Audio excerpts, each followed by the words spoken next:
to set it up for you guys, I want to ask some questions. So just by a show of hands, who here has ever painted their own room or painted a room in their house? 1, 2, maybe, okay, 3. Okay, so maybe a handful in this large auditorium. Who here has ever done any construction work in their house before? 1, 2, see again, like mostly a handful. Now, and you don't count, sir, because you're not from here, are you? What I was going to talk about was, and I've seen it myself growing up in Toronto, it's a very do-it-yourself sort of culture. We assemble furniture ourselves, buy furniture from IKEA and put it together. We paint our own rooms. After moving to India, I realized that it's not like that at all. Here, we hire people. It's a do-it-for-me sort of culture that we have over here. And so that's from the consumer perspective. Now, if we moved from to the B2B, do-it-yourself has not really experienced large-scale acceptance yet here in India. It's still a do-it-for-me sort of atmosphere, and so is that the bandwagon to join? Our next panel will be discussing just that for you, where they're going to talk about the latest trends in e-commerce, in the e-commerce business, omni-channel, mobile commerce, and a lot more. So it'll be a very pertinent discussion for all of you. I'd like to begin by introducing you to your moderator. We have Mr. Vargab Bakshi. He heads the partnership for Shopify in South Asia. Prior to Shopify, he worked for Google, MarkJack, where he took care of learning and development. Vargab's expertise lies in e-commerce platform technologies, and he's helped hundreds of small and medium-scale businesses take their businesses online, guiding them in the digital space. So we have Vargab here. Thank you very much. Welcome. Next, we have Chris Sheridan, the head of channel sales at Weebly.com. Now, Chris is responsible for Weebly Cloud Reseller Program, which launched in January 2015. Prior to joining Weebly, Chris was the Vice President of Business Development for enom.com, the largest wholesale domain name registrar, for 8 years. So welcome, Chris. Next, we have the founder of Zeppo.in, that's Nitin Purswani. Nitin ventured into entrepreneurship with the t-shirt business, where he actually used to put Marathi slogan t-shirts and distribute them into the metropolises of Mumbai. Zeppo is trying to solve the same problem that he faced, and entrepreneurs like him are still facing. So we hope that you can solve that for us. Welcome, Nitin. I'm just going to wait till they finish that announcement before I introduce. And our final panelist is the head of India for Zencommerce, and that is Ankur Goel. Prior to joining and launching Zencommerce in India, Ankur had a trailblazing success with a number of IT giants where he contributed exponentially by way of business process engineering and strategy, client counseling, and public affairs. So welcome, Ankur. All right, great. So I'm going to hand it over to Vargab then. Thanks. So good afternoon, ladies and gentlemen. My name is Vargab, and with me is Chris from Weebly, Nitin from Zeppo, and we've got Ankur from Zencommerce. I'm sure you have heard of most of the companies. Most of us are software as service-based companies, and we all have our own specific domain. Today's conversation is more going to be around DIY versus DIFM, which is do it yourself versus do it for me. In India, we've seen the culture of DIY being fairly slow. So the acceptance of do it yourself has been very slow in India. The idea here of do it for me has been rising. So the conversation today would be around, is DIFM really the bandwagon to join? Or should DIY companies continue doing what they have been doing best? So before we get on to the conversation, I'll just pass on the mic to Chris, Nitin, and Ankur. Let them introduce themselves and the product that they represent. Then we can start off with the panel discussion. Sure. Thank you very much. My name's Chris Sheridan. I'm the head of channel sales for Weebly.com. We are based in San Francisco and New York in the United States. We manage 30 million customers. We are focused, Weebly is very focused on the do-it-yourself market. We allow people to build websites themselves, but we also enable developers to build websites on behalf of customers. But we're very excited about the potential of the website space. We see it as a hugely growing space with many different opportunities for everybody in this room. So very excited to be here today to talk about it. Thank you. I have the mic. Oh, So, you have the mic, okay. thanks. Hi, I'm Nitin. I'm the founder of Zeppo. Zeppo, as you might not know. So Zeppo helps people open their own e-commerce websites. We help people sell online on their creating their own stores. We also help them sell on marketplaces. We provide them logistics service to ship their products whenever they get an order. We provide a bit of help on the marketing tools. And we started about 3.5 years back. We're based out of Mumbai and serving around 1,600 clients at the moment. So that's a bit about Zeppo. I'll let you continue. So I'm Ankur Goel.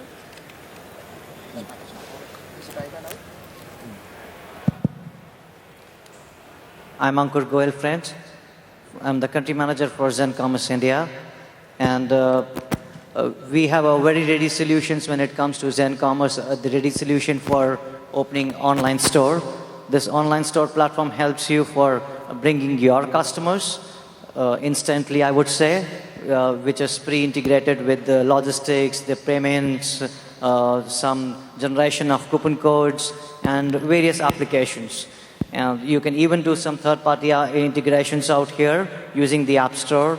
And it's very fantastic when it comes to Zencommerce platform and our very ready-to-go solutions. And it's really instant. Just connection with one domain name and you're online. That's it.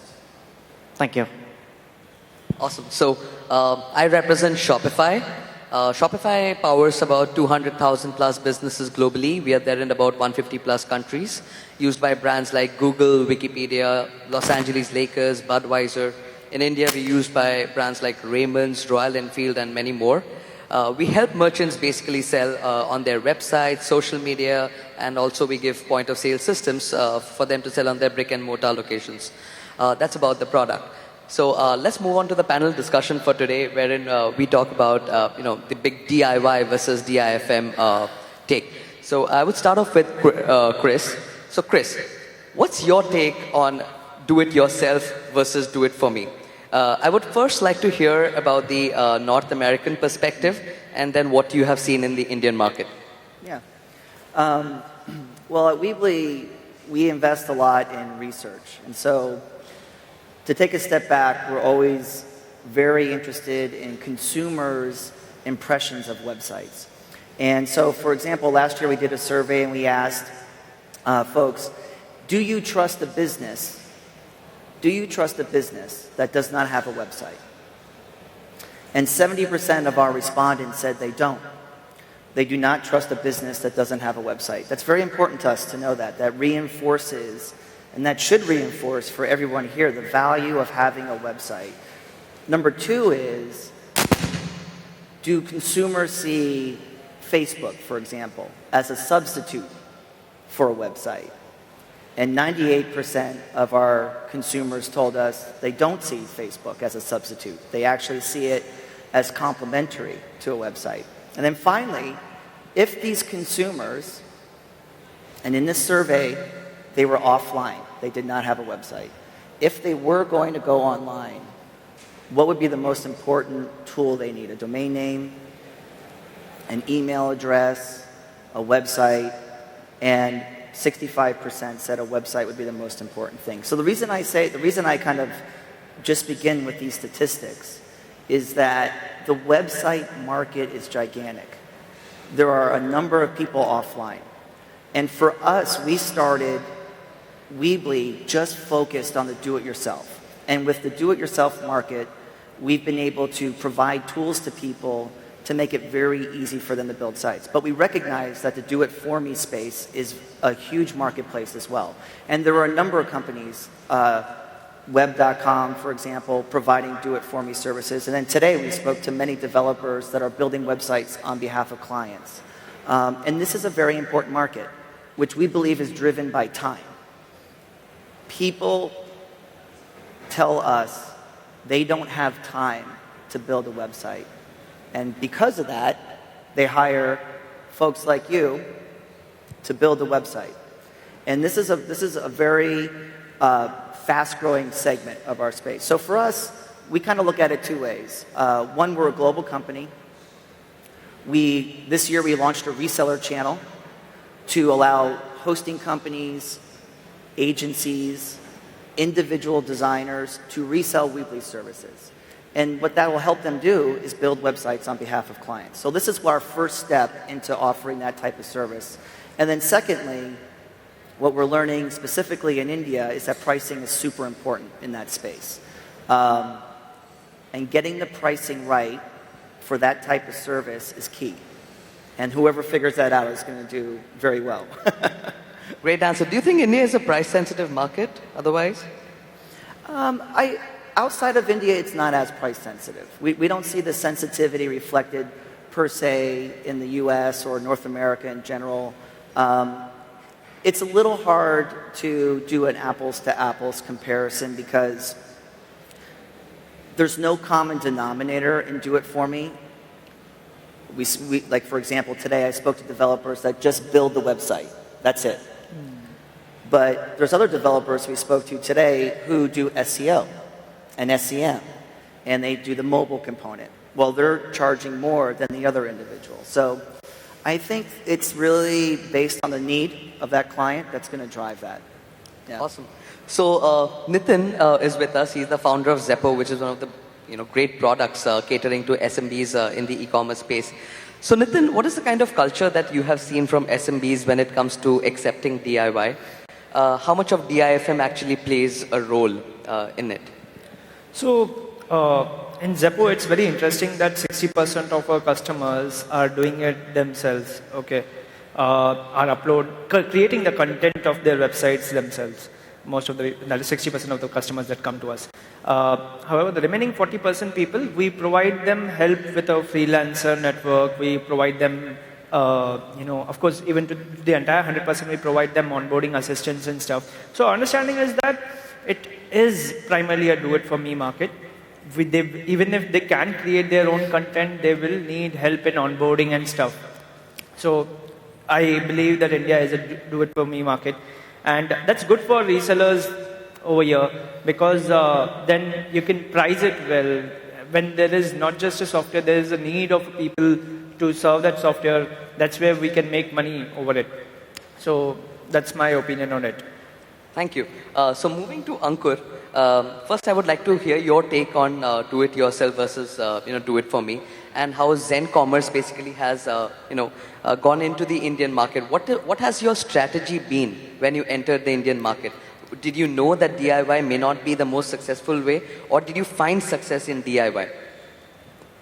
So Vargab, we basically, when we studied the Indian market, we analyzed, researched a lot about it. So we were pretty sure like this DIY model could be kind of not very easy for us to pitch, but there was a huge scope when we see India as a developing country.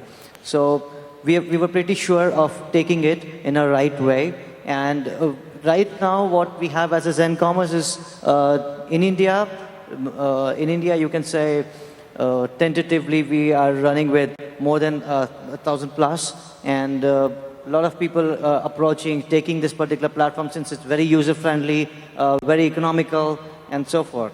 So people are like more emphasizing towards this, taking this Zencommerce platform to the next level now. And we are more and more getting these apps installed, applications done. So it's kind of quick and easy for people to get them on board. Yeah. Great. Basically, to sum it up, I think for resellers and other agencies over here who work with SMBs, there are three things that when you look at an SMB that you should be deciding upon. The first is, what is the available skill set that your SMB has today? Does your SMB have an in-house IT infrastructure? Do they have developers, or do they have just people who can take care of the fulfillment side of things? So first, identifying the present skill set is very important. Second, what's the budget of your client? there are some clients who, come with a very lean budget, and that they are the ones who would rather, go for a DIY model than a DIFM model. So that's another big factor. The third and very important thing is the maintenance side of things. So once the website gets launched, what happens next? If for every single little change, the client has to, outsource it again, get back to the developer, get back to the agency, that's may not be the most anticipated behavior, right? So if the client is able to take care of the maintenance side of things, then it's great. But otherwise, I think these three factors are very important of identifying the skill set, the budget, and who is going to take care of the maintenance.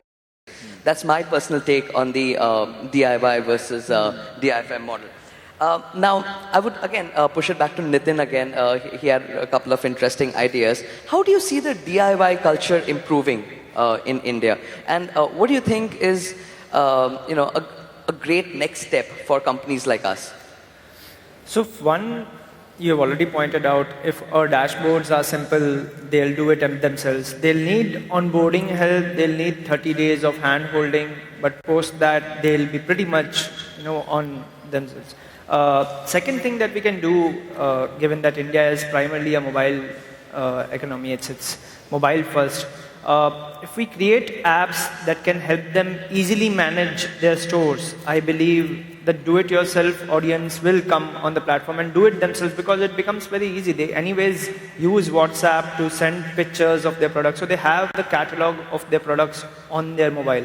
It would become quick and easy for them to create their store, upload their content, and manage the orders as well, if we focus and provide our service very efficiently on their mobile. So that's my take on how we can make it a little more. Of course, we still need to provide help on content creation. As I said, 40% of our audience or customers still is not very willing to create the content themselves. So that will still remain. Fair enough. So my next question is to both Chris and Ankur. So how do you see do-it-yourself companies blend in the DIFM model, right? So I think both of you, here today have got a reseller program that you are reaching out to the audience for, right? So how do you see your product blending into DIFM? So maybe we can start with Chris and then we can move on to Ankur. Yeah. Well, when we look at the market, we see three types of customers.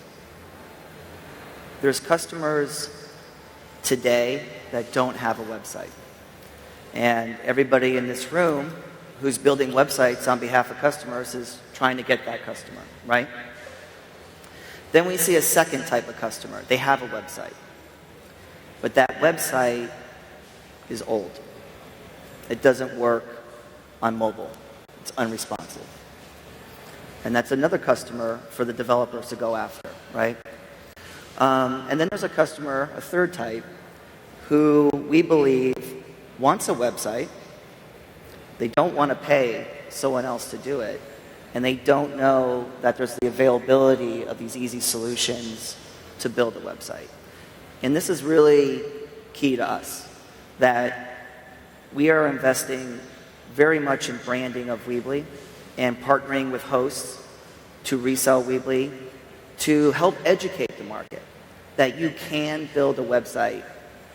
Not only just build a website, but it can look beautiful, it can look professional, and it doesn't look like it was made in 10 minutes, right? And we did research on this topic. And we discovered that 80% of people in our survey wanted a website, but 75% didn't feel they could build one. And thus the do-it-for-me market exists, right? But that's a huge opportunity for do-it-yourself. So to us, it boils down to two things. We have to educate the market that you do have tools available to you to easily build a website, and it can look beautiful. And then number two, we believe that control is becoming a very important piece. When you hire someone, there's been some bad experiences. People paid someone and they didn't have their website built. Or they wanted to make a change and they couldn't contact that individual anymore. And we believe these sort of experiences are turning people to look at alternative solutions to build their own website and have more control over their store, their actual store where they're selling products. So this is something that's going to happen over time, but with the introduction of Wix and Squarespace and Weebly and companies like yourselves, as we continue to educate the market that there's so many simple tools available, I think we're going to start to see a steady increase in the enrollment of do-it-yourself. Yeah. Ankur, would you like to add something to that about your reseller program and how do you see DIY blending into DIFM? So Bhargav, as Chris rightly mentioned, I would like to add to his points. There is kind of a huge opportunity for the partners, the resellers, when it comes to the Zencommerce platform and to the DIY and DIFM. So when it comes to DIY, I would say that time is a very important factor which every one of us sitting here will look forward for. So when you know that there are some tools available which will be getting things done instantly, so we should be approachable for this. And when you know that everything been integrated, so maybe something that is requirement based for the customer, we can get this thing do in a different level, maybe by installing some different kind of a plugins, if that can also be sorted out. But what I consider in do-it-yourself model is that time is a very important thing. And what do you think, Chris, in this? I think the time factor that we discussed, I think while we have been, having a conversation about time being the main factor, is skill also a very important factor here? Because when you're in DIY, it's not always possible that the SMB will have the same level of website which a professional would make, right? So do we need to start looking at that as well, that if you are looking to do it DIY, you may not be able to compete with the ones who are making very professional looking website with great web design agencies? How do you compete then? Yeah, no, I don't think that's an issue. If that was an issue, Weebly would have struggled to grow to 30 million customers, in our opinion. And Wix is probably somewhere close to 50 million customers, right? I honestly think people want a website. That's the actual demand they have, right? And I think to take a step back, the customer you're describing exists, but that customer is pretty sophisticated. They know the difference between a professional-looking website that's leveraging an SSL certificate, has a sophisticated domain name structure, versus someone that says, I just want a website that looks good and has these specific bells and whistles, which are pretty obvious stuff to you and I. But I don't see that. I see that as like the next level above do it for me. There's the mainstream do it for me, and then there's the specific I need redundancy, I need this sort of security, I need this sort of membership, I need this specific e-commerce currency needs, then you're getting into a very specific type of customer there, right? We're more focused on everybody. We want everybody to have a website, period. Right. I would like to hear a little from Nitin as well, because I think their company interacts so much with Indian customers. Yeah. Do you see that the websites that people build themselves are not at par with the ones who your freelancers or partners are making? Do you see a difference at all? Absolutely, there is a lot of difference that we see. But more than what we as an industry needs to see is that we just don't create the website. We're creating an online store for them, which is helping them sell. Absolutely. Okay? And interesting part is that marketplaces like Flipkart, Paytm are promoting the sell online very heavily.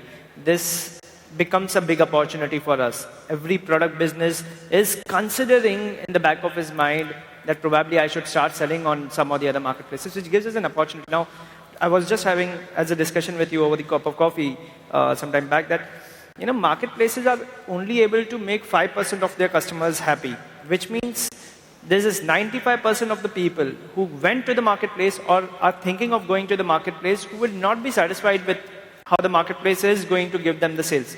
That's a big opportunity, that the amount of businesses that are there in India.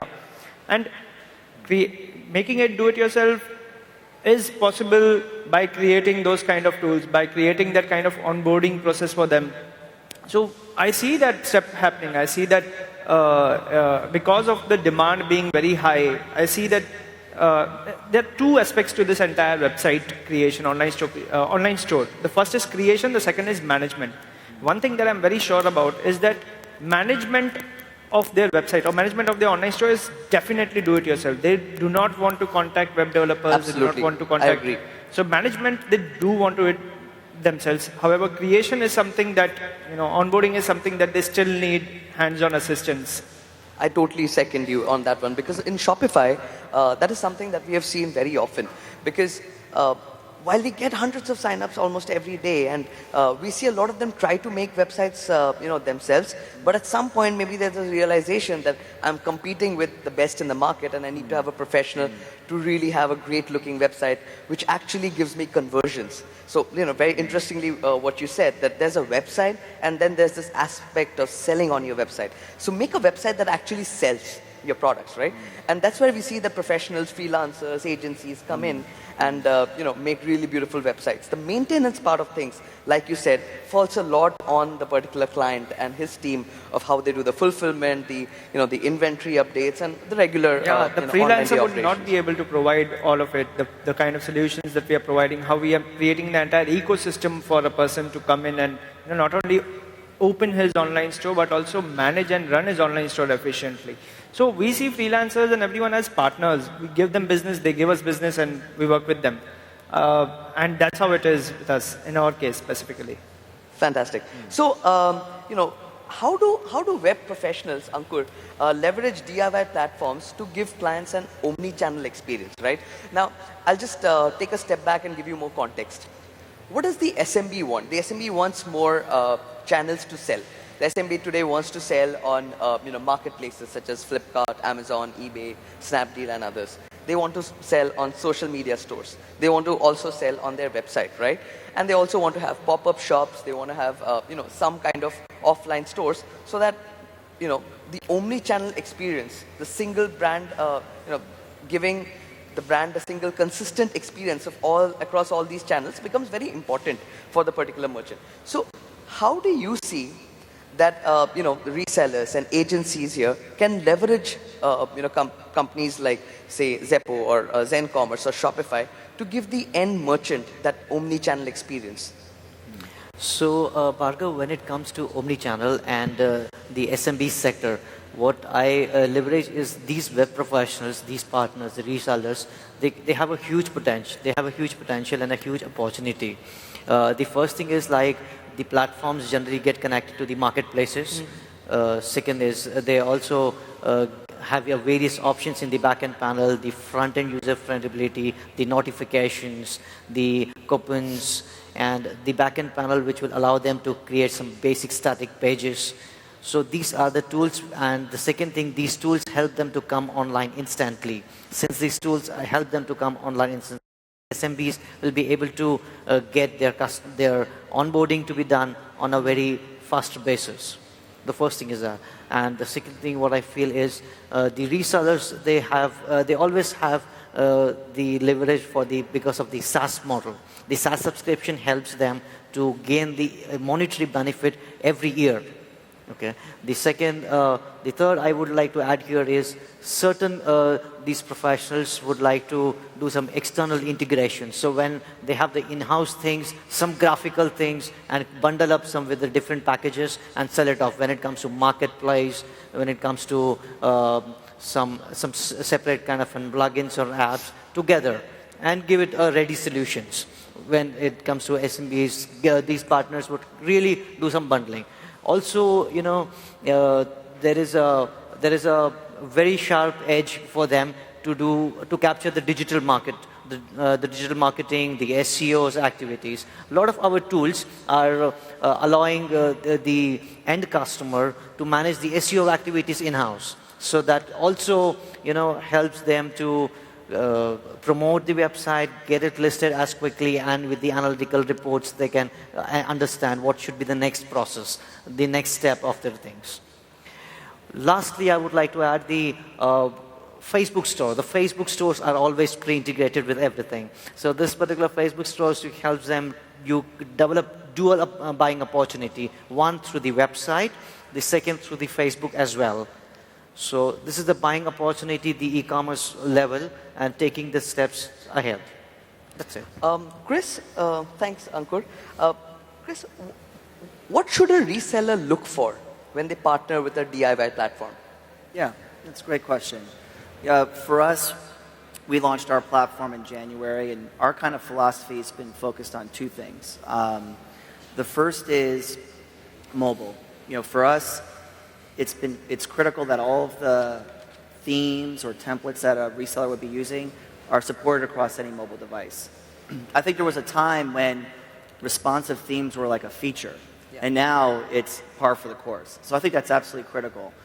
The second piece, though, is do we believe that who you're partnering with is enabling the customer to create a site and publish it quickly? And I think this is such a key piece because we're not immune from churn. And we can onboard customers a lot. A host can onboard customers a lot. A reseller can onboard customers a lot. But if they get confused in the interface, if they don't understand what's going on, all that effort and money spent to bring that customer is lost. So for us, this is what we focus on. We want people to come in, have an intuitive drag and drop experience, but we want that reseller to have that customer press publish. And when they press publish and that site goes live, everything else that reseller is doing is useful now. A domain name, an email, an e-commerce solution. So this is very critical to us. Mobile, allow the site to work across any device. And we say mobile because our research shows that consumers are looking for those type of mobile features. So that's what we want front and center. But then secondly, we want to be able to show with confidence that that customer is going to publish that website. Great. I think, from my side of things, the Shopify's partner program has always been a very robust way of us increasing business. We've seen, partners who want to offer a certain solution to clients, which is a more complete solution. So let's say, for example, there are web developers here, in the audience. But there are web developers who probably just do, API development, but maybe do not do digital marketing. There's somebody who does design, but or maybe does. So not everybody does everything. And I personally feel that it's always great to search for platforms which complete the service offering that you do. So let's say Zeppo has a freelancer who's great at graphic designing, but that's his skill area, right? He may not be the best when it comes to doing search engine optimization. So what we do at Shopify is we've got this huge partner network, right? And the top featured partners are listed on the website, and we try to direct business to them. So I think partner models definitely should be in a mutually beneficial model where expectations of, hey, you need to pay so much to probably register is not really the best approach, is my personal thought. Yeah. What I personally feel is it should always be at a more mutually beneficial model, like even Nitin was saying that, hey, you refer business to us, we give you back business, and let's build a great ecosystem together. So any additions to that? What I believe onto that is that we're talking about omni-channel as well, right? Before that, I first want to go to that part. I wanted to say something about it, and then we'll come to this point as well. So on omni-channel, if every one of you know some product businesses who are wanting to sell, they want to sell everywhere. How a product business works is they increase their business by selling to as many places as possible, okay? Which means that they'd want to have an offline store, they'd want to sell on more offline stores, then they'd want to have their own online store, they'd want to sell on marketplaces, and they'd want it to be seamless. That's omni-channel for every small business who wants to try out omni-channel. That, interestingly, happens to be a feature amongst platforms like us. We happen to have an integration with POS systems. We happen to have integration with tools that can help people push their products to marketplaces. Of course, we happen to have tools that can help them create their own online stores. So that's the omni-channel aspect that is also a part of something that a reseller should expect from a platform like us. Apart from some things that Chris has also highlighted, mobile, India is a mobile-first economy, especially if we move on from this part of the audience and we go to the streets, most of the small businesses that are there, 70-80% of their customers access internet, if they do, only via mobile, right? Very few people access in that audience via laptops and stuff.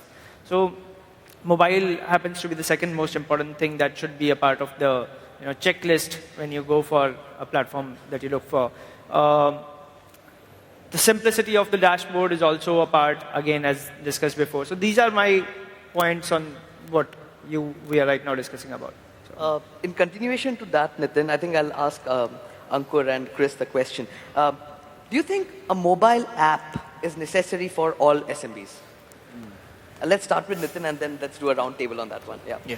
So, Nitin, would you like to start? Do you think a mobile app is necessary? Absolutely. So, not exactly a mobile app, but mobile presence is definitely important. Right. Mobile. Could you answer the first part of the question of whether an app is necessary and then move on I don't think mobile app is necessary for smaller businesses. It is necessary for brand who is a little established, been there for 10 years or so, and has a huge customer base. Those are the brands that because a mobile space is, acquiring your real estate on someone's mobile is expensive.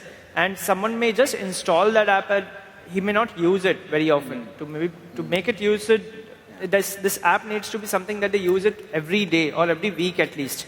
If an e-commerce app is not used every week, it will get uninstalled, which is the case. 70% of the apps do get uninstalled. So I don't think app is a necessity for a small business at all, but mobile presence, that is, they can be found on mobile, their website. Responsive websites. Responsiveness of the website is all a very important part to it. Thank you. Would you like to add something, Ankur?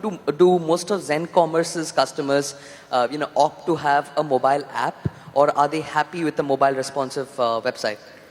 So, Vargab, I would like to add here that recently, it is just 2 days, Zencommerce has launched the mobile app.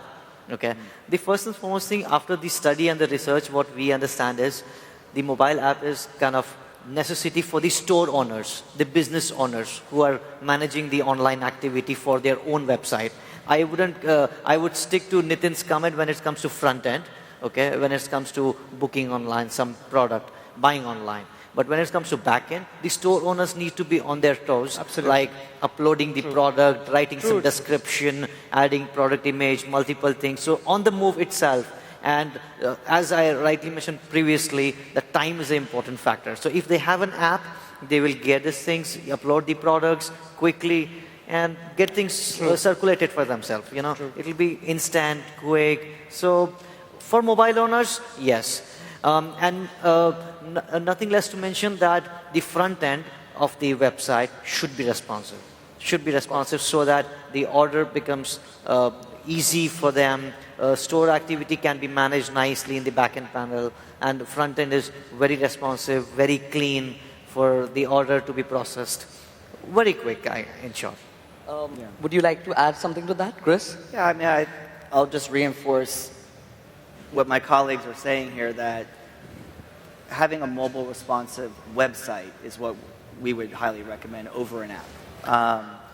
Primarily, what we see is that 33% of the traffic to the Weebly network of sites come from mobile devices. Wow. So if an SMB customer wants to be found and they don't have a responsive site, it's going to be very painful for them to be found on a mobile device. So we believe that trumps any app or any type of,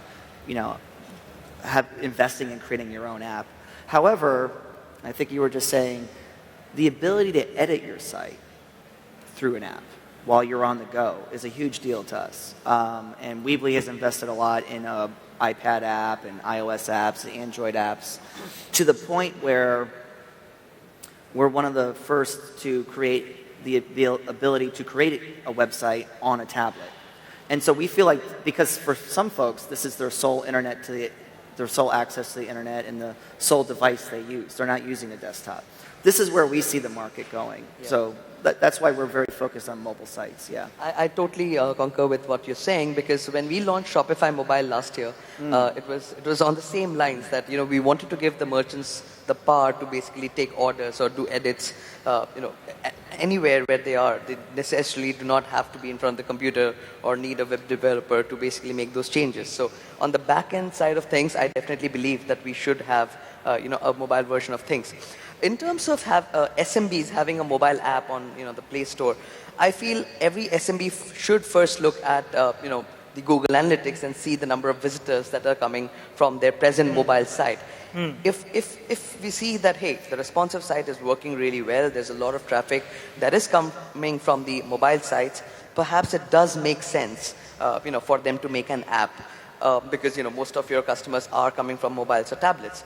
I really, again, like the point that Nitin mentioned that, hey, it's really expensive sometimes to make an app. I mean, spending 5-6 lakh rupees on a mobile app where you don't get, enough returns may not be the best investment, right? That's why we've seen, companies, so with Shopify, we've got this company called Aptiv. There's a Bombay-based company called Aptuse. And there was also this company called MartMobi, which was acquired by Snapdeal, if you remember. So these software as a service based mobile app makers. So what they do is they convert your website into the shell of an app, and the app is available on the Play Store. So it typically takes about 48 hours to get that app up and running. It costs less. It costs not more than 2,000 rupees a month. Absolutely. So, for any Android app. Exactly. So you don't have to pay like 5-6 lakhs. You just pay like 2,000-3,000 rupees a month and see what's the kind of traction that you're getting from the mobile app. And then if you see that, hey, if it makes sense to go app only at some point of time, it then makes sense to invest more and have an app only approach. But till then, having these little softwares, I think there's this new company that I recently saw called MobiZippy. They also have gone into the same model of having software service-based mobile applications. So these are things that SMBs should explore for a more affordable yet a good quality option. All right, fantastic. Do you want to open this, to have an open Q&A session? Sure. Any questions around the DIY versus DIFM? I see a gentleman there, a couple of hands. Let's go one by one. Gentleman in the white, please. Towards the end. Yeah.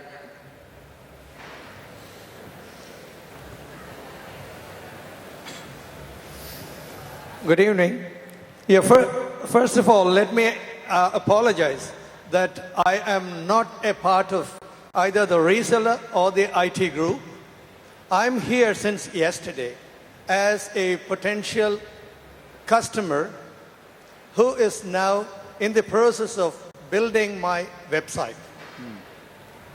This question could probably be a business competition between Mr. Ankur and Mr. Chris, and I'm sorry if I'm creating a problem between you both. Now, there is an Ankur and there is also a Chris in my own family. I have recently launched a perfume manufacturing business, and my wife is the director of the company while I'm the founder. I do believe that a professional website has got to be done by professionals. And my wife, who is sitting by my side, she always counters and says that it could be done by me at home. Both the ideas look fantastic, but when I agree with every one of you gentlemen there, to me there is a small concern, because I am looking at developing a website, looking also at the sentiments of my customers. In India particularly, I believe there is a problem with culture. When I mean culture, customers in general believe a company or an individual that develops a website on his own without an investment probably cannot be a big name, and hence I should not align with such a company. I mean, that's one point, surprisingly, that has not been touched by any one of you here since yesterday. In India, that's a common cultural understanding problem. Now, can both of you please enlighten me as to what would ideally suit me if I were to be considered a professional organization through my website? I would be more than glad to have Weebly as my website, but then I'm scared simply because I am worried about what would happen about my business at the eyes and the perception of the clients that I would have to face.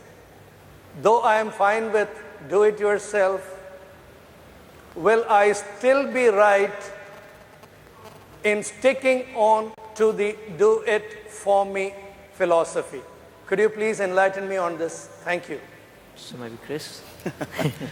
Well, no, I think it's a good question. I think it's something that we see in our business every day. I would tell you what we're seeing in our business, that we have some customers that do both. They do both. They hire someone because they want that site to get launched right away. They want it done in a specific way.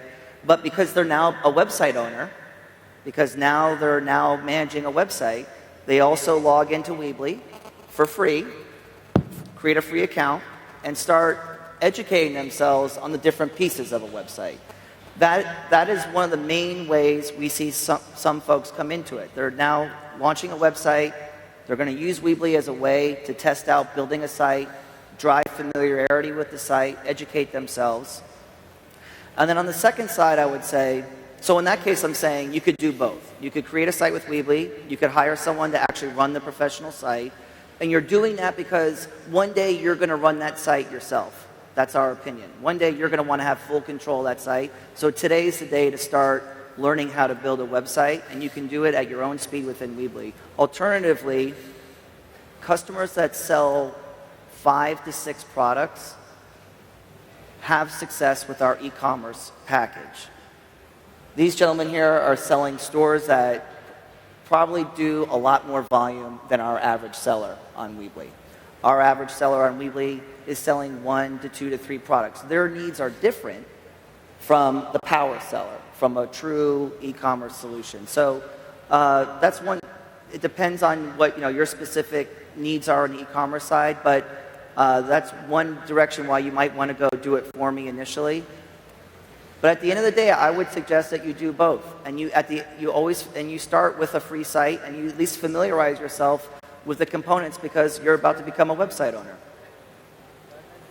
Ankur, would you like to add? So to answer your question, you need to first analyze that what is your market area.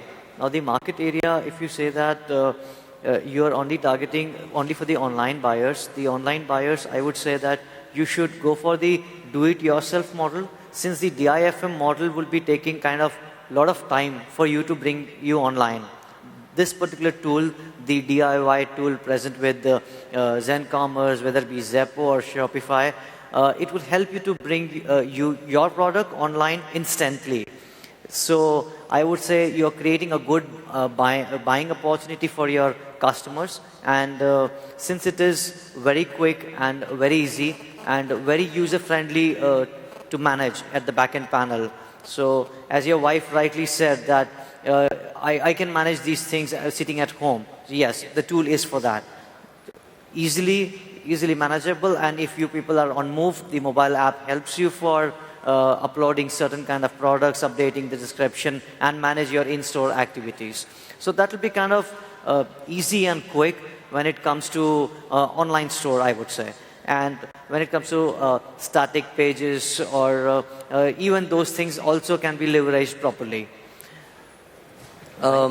to add to what the gentleman said here, I think Nitin and I would be on the same page. Correct me if I'm wrong. Absolutely. That first, I feel you're a manufacturer. Get a professional to make your website if you're really serious about e-commerce. You need a professional looking website. Second, learn to maintain it, get training, understand how you take care of the fulfillment side, take care of the edits, the updates, etc. But I feel it'll be good if you have a professional make your website, because if you do not have the skill set of making a beautiful website, I think the entire effort of you going ahead and selling online may not be, may not give you the best results. Correct me if I'm wrong, Nitin? True. I completely agree with you on Right. that. So I think what we have seen in our industry, especially in e-commerce, like in Shopify and Zeppo, we deal with thousands of customers every day. And all I tell them is, look, unless you have a really small budget, go for a professional who can make your website. Learn to maintain it, learn to take care of all the day-to-day operations. But otherwise, if you do not have the skill set of making a website, I suggest, you rather invest in a professional. It's a one-time investment. Go for a DIY platform so that it's easier for you to learn. Don't go for a very complicated platform which would be difficult for you to maintain. So go for a simple DIY platform, but get a professional to launch your business. That's my opinion. Hope that helps. Next question. Yes, please. The crew with the mic, please. Please help him. Hello, I'm audible? Yes, please. Yeah. So what I have is not so much as a question, but more as a discussion point. I hope you're open to that. So for the past 5 years, we have built we have booked around 150 plus domains and built around the same number of websites. What I saw as a very severe pain point in the road of DIY sites like you in a market like India is that grown men, with 20-25 years of experience aren't the best students. So they will never in their life ever go ahead and try to learn something because there's a deep learning curve, not just the technology or the UI part of it. That's beautiful. You guys make beautiful websites, but how do you make a website? They do not understand the concept of sitemaps, images, resizing. And I have seen people who have come to me after they have had built some websites. The problem with their websites was that their websites weren't looking professional enough, like you guys pointed out. The problem was not with your themes, mind you. You build amazing themes and they look like the most beautiful of the thing ever. The problem comes in typography, font selection, color selection, image resizing. These are the small things that actually designers are paid to do. All right. If you think about it, building a website for me right now, I can build in 4 hours with any one of your tools. But if I tell that to my dad, he's going to screw that up. He's going to spend a year and still not be able to do it. Which is why I think people like you should actually introduce a mediator sort of a thing. Like companies like Shopify or Weebly can either have either of these two things or both. Have a maybe 10-person team, design team, that basically contacts the customer after they have gone live, critique them about the design in terms of their font selections, image sizing, aspect ratios, and guide them towards getting the right things, because just doing these 5-10 things can completely change the visual aspect of it. Another thing that you can do is actually have a tie-up with web developers, and whatever inquiries come to you, if you find that the people who are coming to you aren't able to build the website maybe within a week's time, because you see subscriptions coming in every day, but people are not having the site go live, you can tell them to contact these developers, pay them and have the site hosted on your platform, right? So it will be, these guys will be paid, maybe you get a cut and the customer gets happy. So these are probably the 2-3 things, and because of these things people have tried to make websites and in the end they go on Just Dial, look for guys like us, pay us, and we do it. Sometimes we screw things up, they go to someone else, but they have a complete control, they have full access to the websites, their domains, hosting accounts, site files, etc. And that also is not a hindrance in terms of SEO, because when I talk about Weebly or Wix, people are concerned that it starts with a subdomain. it does, like when someone comes to build a website on your platform, you don't start with forcing them to buy a domain name, which is a good thing as per you because you don't want a gatekeeper. But for them, they realize after 2 months that they don't have a unique identity. They're associated with you, and that causes confusion to the customer side because customers don't understand, is this panwala.com or is this a Wix selling pan? Right? So again, maybe if you could address these things to the customers. Right.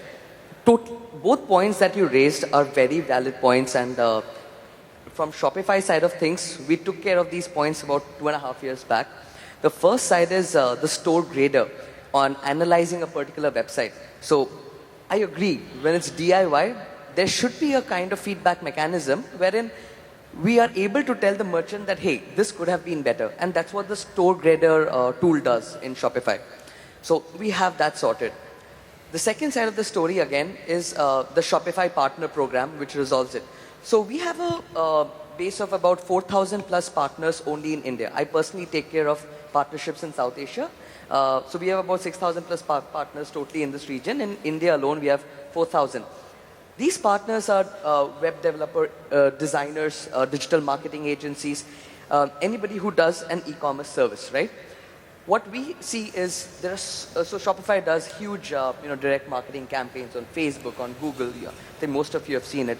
So we see a lot of, merchants coming, signing up on 14-day trial versions, and then at the end of 14 days, they may not have been able to make a great website. So we redirect them to our portal called experts.shopify.com, where we feature, so let's say out of these 4,000 partners we have in India, we've featured about 40 top partners, right? And these partners do various kind of e-commerce services.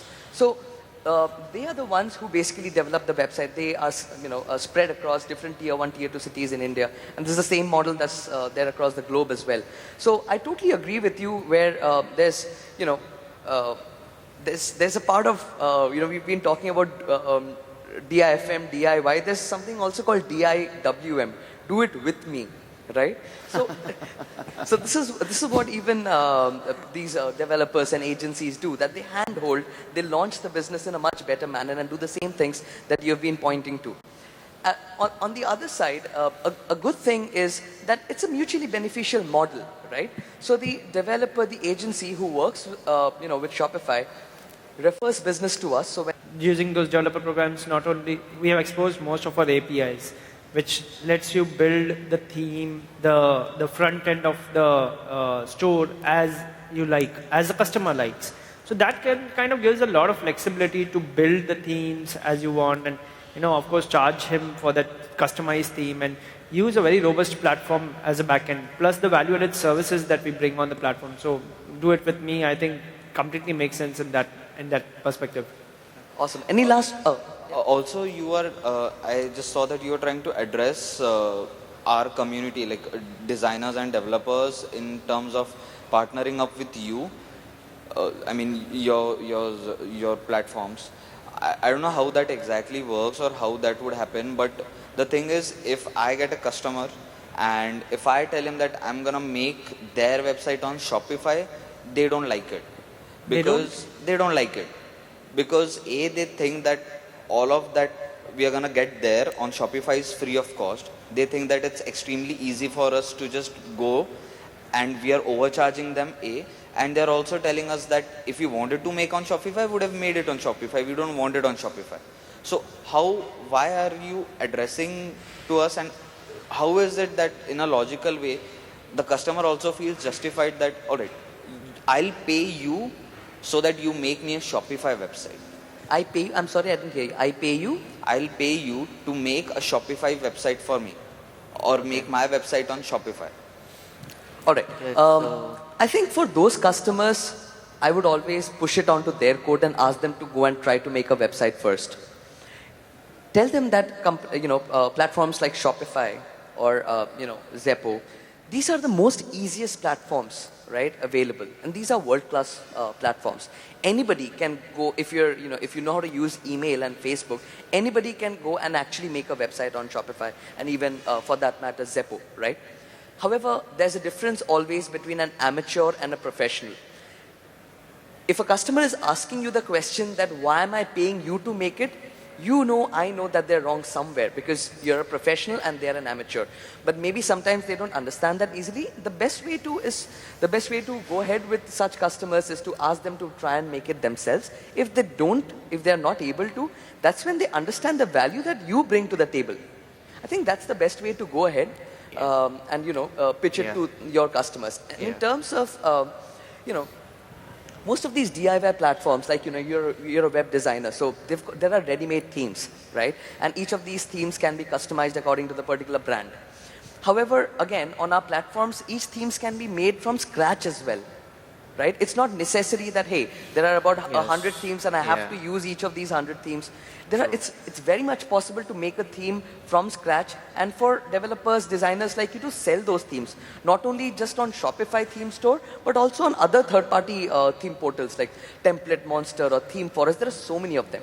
So I really think that you should try and push it to the customer before going ahead and just taking it back. One last question, please. Hi. So we have heard a lot about online store, but one thing we have not heard is important is regarding shipment thing. So is there any integration or a tie-up with a shipment companies that automatically carry our shipment or online store what is sold on the online store? That is my question. So I think most companies do. I think all three of our companies are integrated with logistics partners. Let Ankur start. If you talk about Zencommerce, Zeppo or Shopify, we are of course pre-integrated when it comes to logistics. And you also get a multi-channel, I would say, where these logistics integration is such that they are further integrated with bigger companies like FedEx, Blue Dart, Delivery, or even... there are two ways to look at this, sir. One is a direct integration. So let's say a Shopify is integrated with Delivery, Aramax, FedEx. A Zeppo is integrated also with a couple of such, direct companies. Nitin, if you can name a few. Yeah, so of course, we are directly integrated with FedEx, Aramax, Gati. You can put in your own FedEx ID and stuff. But most importantly, what people like us bring on the table is a logistics solution, not just an integration. How does a logistics solution works is that the partner, your customer does not have to get a FedEx account, has to get a Aramax account. He can just sign up with us and he gets a logistics integration with all of these logistics accounts of FedEx, Aramax, Gati and Delivery and so on, which means he gets more pin code coverage. Plus he gets lower rates because we as aggregators have a lot more volume. So we get good scale of economics and we pass it on to the customers. Third, all of us give a free pickup service with our logistics integration, which means your customer can just click a button besides the order and get a pickup schedule. And the FedEx guy would be at his home tomorrow, pick up the product and deliver it to the customer. And professionals like FedEx and stuff do it very well. And at the cost that we provide to them are the cost that usually a heavy e-commerce, a bigger e-commerce player gets. So. Just to add to Nitin's points, these logistics company also do COD model for you. So even the reverse thing also, which generally these logistics company are now coming up with. So COD model is not the every logistics company that's do, but our tie-ups are such that the COD is inbuilt. Okay, thank you. You're welcome. Yeah. Thank you then, ladies and gentlemen. Any other questions? We can take them offline. Thanks. Thank you, everyone. Sure.